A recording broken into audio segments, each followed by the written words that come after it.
What's going on, everybody? Paul here, coming at you with a quick crypto update. We're going to be taking a look at Tether today. Now, if you remember, I made a video about Tether a while back, talking about some of the potential problematic implications and the fact that I was moving my funds off of US exchanges for that reason. But looks like those chickens have come home to roost, so let's unpack a little bit about what Tether is, why it's a problem, and some recent developments that have come out of the situation. You see, Tether is a project that advertises coins with a one-to-one peg of the respective fiat currency. Said another way, one US Tether coin, or USDT, is supposed to be worth $1. 1 euro Tether coin is supposed to be worth €1, etc. That sounds great, but what started as a really useful tool quickly devolved into what, in my opinion, may be one of the greatest scams of all time. You see, Tether is partnered with one of the largest Bitcoin exchanges in the world, Bitfinex. You can see here that Bitfinex has a 1.5 billion 24-hour trading volume. It's kind of a large platform. This partnership began to cause some legal woes, as Mr. Sterling Lujan writes here in this article on Bitcoin.com, back in early 2017, as Wells Fargo cut off both Tether and Bitfinex. After filing a lawsuit, both companies were further isolated as Taiwanese banks also cut ties because of the lawsuit. This led to a contentious solution. Because neither company had access to liquidity, Tether would simply create more of the respective fiat tokens. This is a problem for so many reasons, but before we explain why, let's take a look at Bitfinex and Tether's transparency, or lack thereof. After quiet but growing murmurs of collusion, securities fraud, potential things like that, Tether was hit with a hack in November 2017 that saw almost $31 million worth of Tether stolen. In their official response to the attack, Tether specifically states that Friedman LLP is undertaking an audit of the Tether Corporation. So enter Bitfinex'ed. This guy has been doing some great work with the Tether issue for a while now, so shout out to him. He's really been at the forefront of it. His work is definitely worth reading, in my opinion. He explores here in this Medium post all about how the Tether audit isn't actually an audit at all. In fact, it explicitly says so in the transparency update from Tether on September 15th. The consulting services do not constitute an audit or attestation engagement. So this is either a huge flip-flop or a deliberate misleading on the part of Tether, which calls at a later date the Friedman LLP interaction specifically, explicitly says an audit. So that's really strange. Who is running this company, in fact, and Bitfinex for that matter? Well, it turns out that too is extremely opaque, as Matthew De Silva found out in his article. First, he explores the size of Bitfinex and discusses how it is indeed one of the largest exchanges in the world, and then he discusses who actually runs this exchange.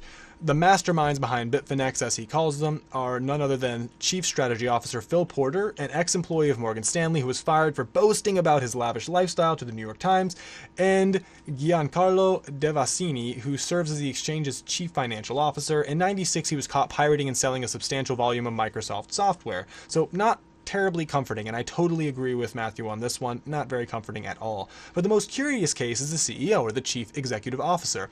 That is J.L. van der Velde, a Dutch man based in Hong Kong. In documents, he's referred to as a number of other names, quite a lot of aliases for just one guy.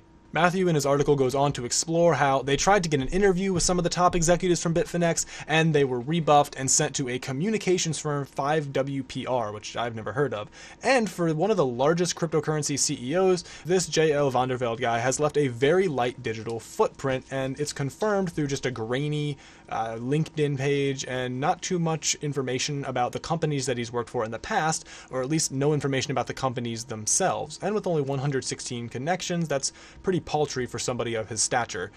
And any kind of pictures that you see are dated from 2015 and early 2016, so he doesn't have much of a media presence at all. Even stranger, on Rocket Reach, it lists him as the past CEO of Bitfinex, so that's kind of odd.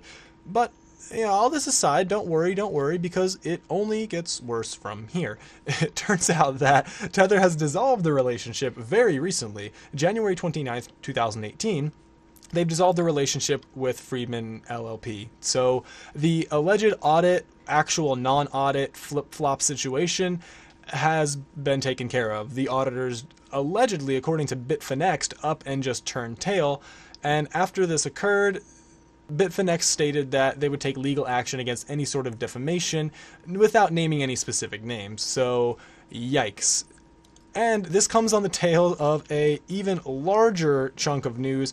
It turns out that a report was issued almost immediately preceding this dissolution of the Freeman LLP Tether partnership, and it establishes a correlation between the issuances of USDT and the price of Bitcoin.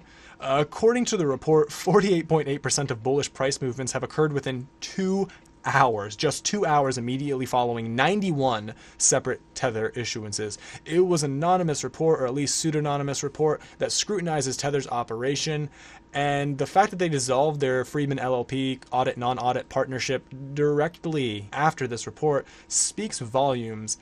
And of course, that kind of drama really doesn't fly under the radar for too long at all, and now US regulators have sent both Tether and Bitfinex subpoenas. The United States government does not take securities fraud or any kind of issuance of alternative currency lightly, especially if it's pegged to things like the US dollar. And this is just 2 days ago. This is going to be very interesting going forward. The government wants to know what's going on. And this is really coming to a head here, folks. Here you can see a unrelated image from any of the articles. It just plots the amount of Tether issuances over time, starting over here in April 2017. You can see it goes all the way to the beginning of 2018, and the rises of Bitcoin. So this is assumingly similar to the data that was used to establish this correlation in that study. Here you can see that, Tether might not sound like a big issue, but it's a $2 billion market cap company now. That's a pretty huge company. So this could have major implications going forward. In my opinion, it's not something to be taken lightly. It's ranked 20 on CoinMarketCap. So in my opinion, this could have much larger implications. I don't think it has a lot to do with the overall market downturn now. It could, but it doesn't bode well for the future for Tether, and definitely doesn't bode well for the future legitimacy or how the cryptocurrency scene at large looks to early adopters. So hopefully this kind of thing will get situated sooner rather than later, and we can all move forward with healthy cryptocurrency growth. To wrap it up, here's a look at Bitfinex's articles. Like I said, he does great work. Here he is on Medium, and here he is on Twitter. He's worth a follow, worth a like, worth a subscribe. He's been really putting in the legwork for this kind of research, so kudos again to him. But that wraps up our look at Tether. Thanks so much for all of your support. As usual, I appreciate it. Let me know if you like this sort of content down below in the comments. Everything that you saw here will be below in the description. Like, share, subscribe, join our Discord. We'd love to have your input, and follow us on Twitter. As always, my name is Paul, and I'll talk to you guys next time.